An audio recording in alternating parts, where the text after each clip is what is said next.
એ ગામમાં ઘણા બાકા છે રમે. હા તો ને ગામમાં જઈને સંભળાવો કરો ને, અમારી વાડીએ હું સંભળાવો કરો. ટીકમ હવા નો કરતો હો બો. ટીકમ જવા દે ને ભાઈ, હોળી છે કાંઈ આપણે હોળી નથી કરવી. અમે તો હોળી કરવા જ નીકળ્યા. તો તમારી વાડીએ જઈને હોળી કરો જાઓ. ન જાવ વાડીએ લે. આટલી બધી હવા નહીં કરવાની. પકડો થાળી ભોળા દાદા. ઓય એમ ખાનો કરતો હોક તું.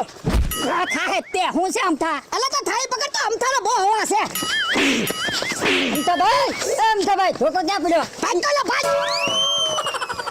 ભૈયા ગયા તો હાલ એની વાડીએ જઈને ધબધબાટી બોલાડવી. એની વાડીએ ન જવાય, પાછા આપણને મારશે તો આપણે હું માર ખાઈ લેવાના.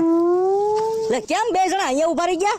ઓલો ડોહો ને એનો માણા અમને બે ધોલું મારીને લઈ ગયા. પણ તમને ભોળા દાદા એને હું કામ માર્યા? કોને ખબર, બાંધવાત આવ્યા હતા. તો પણ તમારે હાથ નહોતા. હાથ તો હતા પણ ભાગીને વાડીએ વહી ગયા. હું હાવ તમે તે. લો બોલો કેમ મમરાભાઈ અહીંયા સાણા લઈને ઉભા રહી ગયા? અહીંયા હોળી છે? બકુલભાઈ અહીંયા હોળી જેવું જ છે. કેમ એમ? તો હું ભોળા દાદા ને એને આ બે ને બબ્બે ભાલું મારી લ્યો. હેલા હા તો તમે શું વિચાર્યું? શાનું? એ બદલો લેવાનું.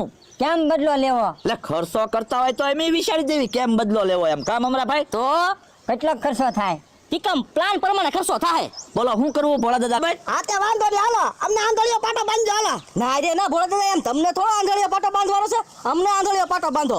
તો અમારે કાંઈ રમવું ના. તો એમ થોડું હાલે ભોળા દાદા. એ હારું હાલો ને બે આંધળિયા પાટા બાંધી દઈ. હા એમ કરવી કા? હાલો આંધળીઓ પાટો બાંધો.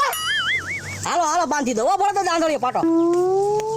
મમરાભાઈ હા આવડા લીમડો ગોતી નો લે તો હારું હો. તો બકુલભાઈ આપડા 500 જવાના છે. ભોળા દાદા દેખાતું ના ને? ના ના